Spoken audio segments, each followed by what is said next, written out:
কংগ্রেস নেত্রী মুখ্যমন্ত্রী মমতা বন্দ্যোপাধ্যায়ও আজ কোচবিহারে মাথাভাঙায় এক নির্বাচনী প্রচারে যোগ দেন।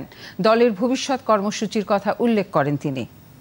বিজেপি পার্টি ইলেকশন কোড মানে না, কারণ ওটা ওদের নিজেদের ঘরবাড়ি। যে যার ইলেকশন, এটা রাজ্যের ইলেকশন নয়, কেন্দ্রের। ওরা মারলেও দোষ নয়, অ্যারেস্ট করলেও দোষ নয়, এজেন্সি দিয়ে ইলেকশন করাচ্ছে। আর বাড়ি বাড়ি গিয়ে বলছে বিজেপিকে ভোট দাও এবং এজেন্সি থেকে মুক্তি পাও।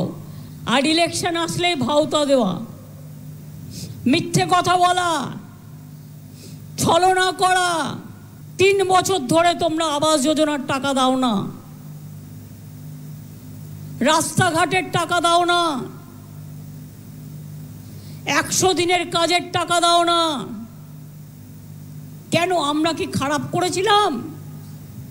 100 দিনের কাজে ভারতবর্ষে বাংলা প্রথম ছিল।